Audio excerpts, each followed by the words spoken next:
বিষ্ণুপাদ শ্রীশ্রীমৎ ভক্তি বেদান্ত পর্যটক গোস্বামী মহারাজের বিরহ মহোৎসবকে উপলক্ষ করে আমরা উপস্থিত হয়েছি। তাঁরই দিব্য চরিত কথা কিছু শ্রবণ এবং কীর্তনেতে অংশগ্রহণ করব। আবার ওই সঙ্গে সঙ্গে আজকে ঠাকুর হরিদাস শ্রীমান মহাপ্রভুর পার্ষদগণের মধ্যে যিনি মহাপ্রভু তাকে নামের আচার্য উপাধিতে বিভূষিত করেছিলেন, সেই হরিদাস ঠাকুরেরও তিরোভাব বা নির্যান তিথি।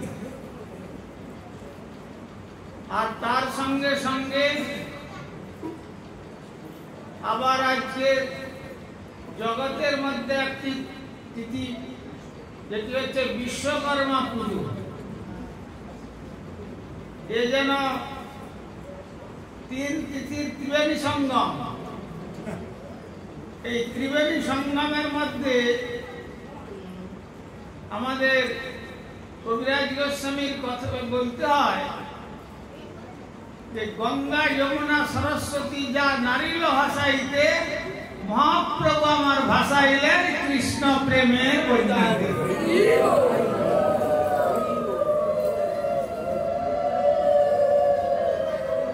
তেমনি আমাদের ত্রিদণ্ডী স্বামী শ্রীশ্রীমৎ ভক্তি বেদান্ত পর্যটক গোস্বামী মহারাজ, তিনি তার যে বৈষ্ণবতা, তার যে বিনম্রতা, তার যে গুরুপাদ পদ্মে নিষ্ঠা, তার যে বৈষ্ণবগণের প্রতি সেবার আদর্শ, এটি অত্যন্ত প্রশংসা। মহাপ্রভু যে বলেছেন তৃণাদপি শুনিছে ন তররিব সহিষ্ণু না অমানি না মানদে ন কীর্তনীয় সদা হরি। তৃণাদপি শুনি, তরুর ন্যায় সহিষ্ণু আর অমানিকে সম্মান দিলে সেই হরিনাম করবার যোগ্যতা লাভ করেন। দৈন দয়া অন্য মান প্রতিষ্ঠা বর্জন, চারি গুণে গুণী হইয়া করহ কীর্তন। এই চারটি গুণ পরিপূর্ণ রূপে থেকে যেন ত্রিনাদপি শ্লোকের মূর্ত বিগ্রহ ছিলেন আমাদের ভক্তি বেদান্ত পর্যটক গোস্বামী মহারাজ। আর আমরা তাকে দেখেছি যেখানে তিনি তুলসীকে দেখতেন, সে যেখানেই হোক না কেন সেইখানেই সাষ্টাঙ্গ দণ্ডবত প্রণাম করে লুটিয়ে পড়তেন, আর সেই তুলসী গাছের তলার ধুলি নিয়ে মস্তকে নিতেন। আর বৈষ্ণব সেবার তার যা আদর্শ, তিনি এই মন্দিরে যখন উৎসব করতে নিমন্ত্রণ করতেন, অন্তত ৩-৪ মাস আগে ফোনে জানিয়ে দিতেন। তারপরে দোলের সময়তে নিজের নিমন্ত্রণ পত্র প্রতিটি মঠে মঠে গিয়ে আমাদের দিয়ে আসতেন। আর তারপরেও উৎসবের আগের দিন ফোনে জানাতেন যে আপনি অবশ্য আসবেন। এইভাবে সব বৈষ্ণবদের নিমন্ত্রণ করতেন। আর তখন এই ওই পাশ থেকে আরম্ভ করে এই প্রান্ত পর্যন্ত 2-3 লাইন এই স্টেজের মধ্যে সন্ন্যাসীরা ভরে যেতেন। আর যখন বৈষ্ণব সেবা করতে দিতেন উপরে, নিজে কিন্তু আগে গ্রহণ করতেন না, নিজে হাতে বৈষ্ণবদেরকে পরিবেশনও করতেন। আর তারপরে বৈষ্ণবদের পরিবেশন করার পর যখন বৈষ্ণবরা প্রসাদ পেয়ে উঠে যেতেন, তখন তাদের সকলের থালা থেকে, পাত্রের থেকে অল্প অল্প করে মহাপ্রসাদ নিয়ে তিনি পরমানন্দে শ্রী গৌর গোবিন্দের গুণ মহিমা কীর্তন করে আনন্দ লাভ করেন। সেখানে কে বড় কে ছোট তার কোনো বিচার করতেন না। তিনি আবির্ভূত হয়েছিলেন উচ্চ বর্ণে, তারপরে তিনি বৈষ্ণবতা গ্রহণ করেছিলেন। তো আমাদেরকে তাকে বৈষ্ণব বলে আমরা বলি আবার না বলি, সেটা বড় কথা নয়। তার গুরুদেব যখন ইনি তার চরণাশ্রয় করেছিলেন, তখনই তিনি তার সাধাম যাত্রার আগে তিনি জানিয়ে দিয়ে গিয়েছিলেন যে আমার পরে ভক্তি বেদান্ত বামুন গোস্বামী মহারাজ আচার্যের কার্য করবে, আর বামুন গোস্বামী মহারাজের পরে ভক্তি বেদান্ত পর্যটন গোস্বামী মহারাজ আচার্যের কার্য করবে। অতএব তিনি নিজেও আচার্য হননি, আর কাউকে প্রেরণা দিয়েও বলেননি যে ভোট দিয়ে তুমি আমাকে আচার্য করো। তার গুরুদেব নিজে তাকে আচার্য করে গেছেন। তো তিনি তার দৃষ্টিতে, তার গুরু দৃষ্টিতে তিনি তাকে আচার্য করে দিয়েছিলেন। আর আমি তো বলবো, যারা এই দুর্গাপুরবাসী এখানে এই সীমানাটি যে বর্ডার তৈরি করে দিয়ে তার মধ্যে যা তিনি প্রকট করে গেছেন, এই দুর্গাপুরের মধ্যে কোনো জায়গা নয়, এটি হচ্ছে শ্রীধাম গোলক বৃন্দাবন।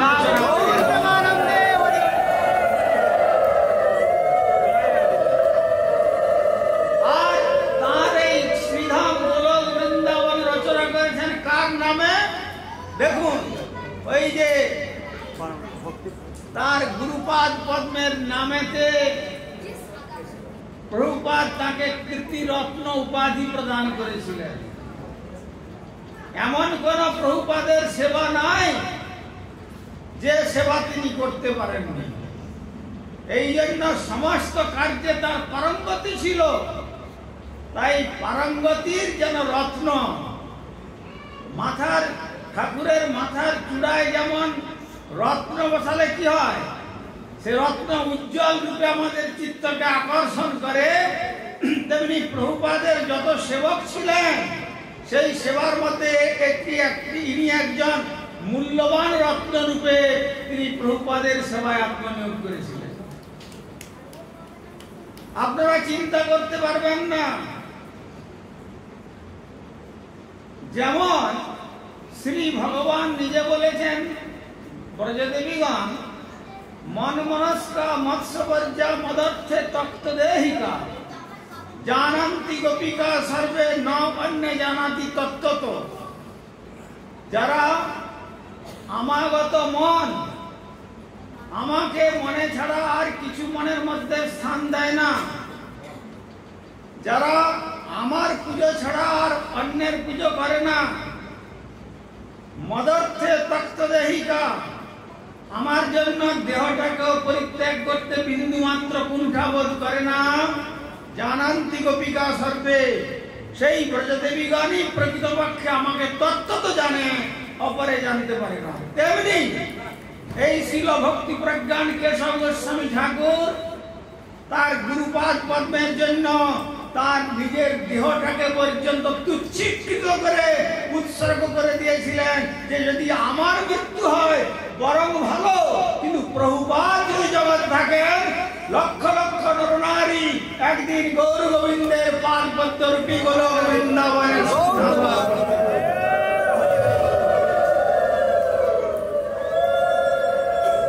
কেন এই কথাটা বললাম? যখন শ্রীল প্রভুপাদ হাজার হাজার নবদ্বীপ পরিক্রমার যাত্রী নিয়ে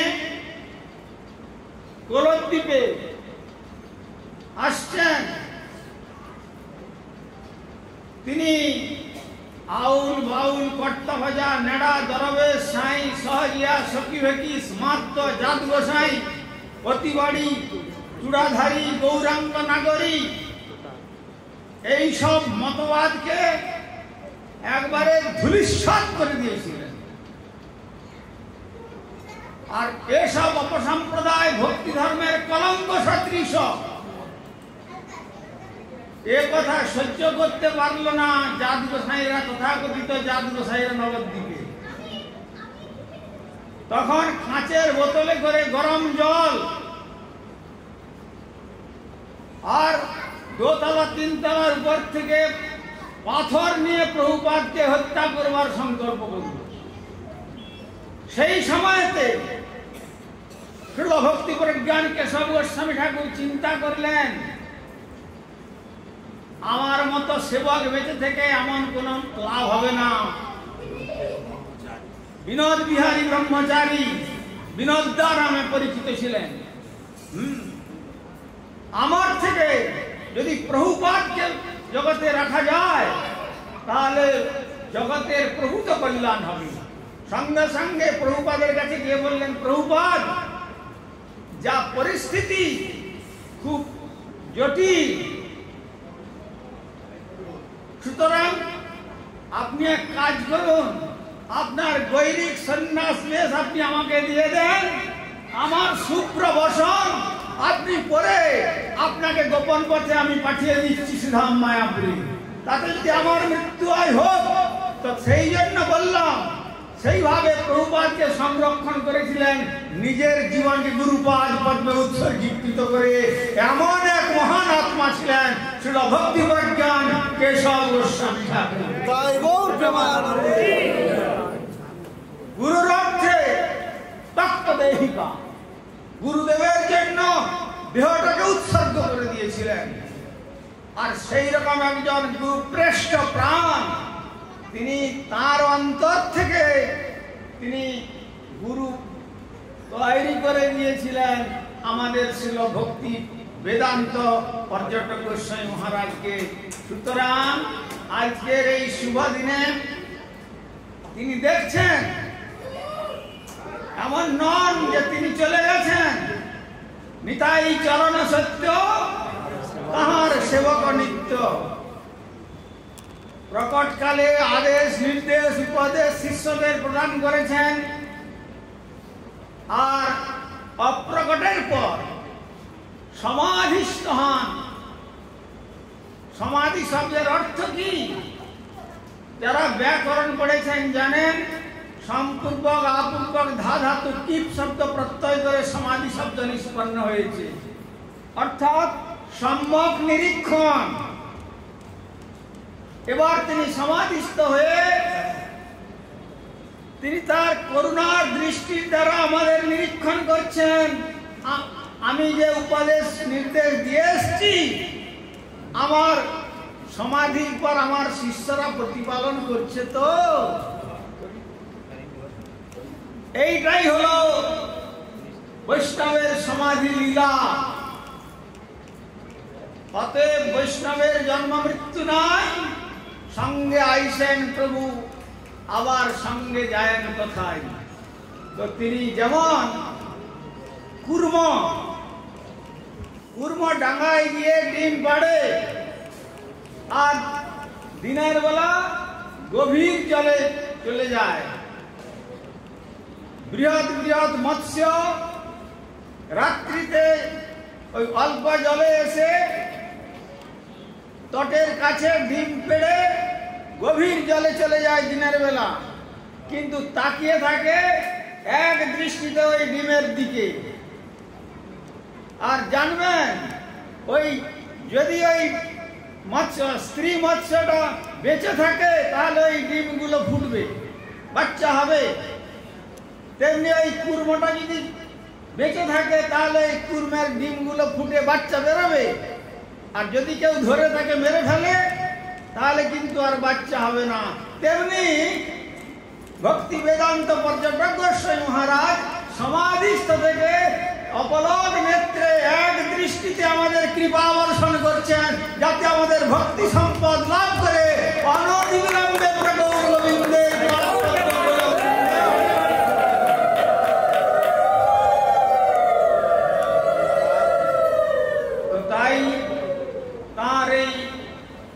দিব্য সমাধি লীলা আমাদের এই কীর্তিরত্ন গৌড়ীয় মঠের ভক্তি বেদান্ত তীর্থ মহারাজ তিনি অতি কষ্ট করে এই তার সমস্ত জীবনের সাধনার যে সম্পদ, এই দুর্গাপুর ক্ষীররত্ন গৌড়ীয় মঠ, সেই স্থানে তাকে সমাধিস্থ করবার ব্যবস্থা করেছেন। কেননা যে মুহূর্তে যেভাবে করোনার প্রভাব ছিল, সেই সময় কোনো মিনিস্টারও যদি মারা যেত করোনাতে, গভর্নমেন্ট তার দেহকে কখনো তাদের গৃহে ফিরতে দিত না। কিন্তু আজ ভক্তি বেদান্ত তীর্থ মহারাজ এবং তার সতীর্থরা মিলে দেখুন অসাধ্য সাধন করে শিল মহারাজকে এখানে সমাধিস্থ করেছেন। কেন? যাতে তার কৃপা দৃষ্টিতে আমরা সকলে পুষ্ট হয়ে সাধন করে হরিনাম সংকীর্তন করে দুভাব তুলে নিতাই গৌর সুন্দরের তার আদেশ নির্দেশ প্রতিপালন করবার বল লাভ করতে পারি, সেই জন্য তিনি এইখানে নিয়ে এসেছিলেন। আর তার মনোবাঞ্ছা তাই ছিল, তার মনের বাসনাও তাই ছিল। তাই আমি বলবো, যারা তার চরণ আশ্রয় গ্রহণ করেছেন তারা সৌভাগ্যবান এবং সৌভাগ্যবতী, সে বিষয়ে কোনো সন্দেহ নাই। তার নির্দেশ মতো আপনারা হরিনাম করুন। আমি কথা দিতে পারি গ্যারান্টি সহকারে যে নিশ্চয়ই আপনারা গৌর গোবিন্দের পাদ পদ্ম গোলক বৃন্দাবন একদিন নয় একদিন কেন জয় সেই শিল মহারাজ পরম বৈষ্ণব। আমার গুরু মহারাজকে আমি একবার জিজ্ঞাসা করেছিলাম যে গুরুদেব, একজন গৌড়ীয় বৈষ্ণব জগতের দিব্য নক্ষত্র এক এক করে সব গৌড়ীয় গগন থেকে সব অস্তমিত হতে চললেন। আপনারা প্রভুপাদের গণ প্রায় চলে যাচ্ছেন, এরপরে আমরা কার সঙ্গ করব?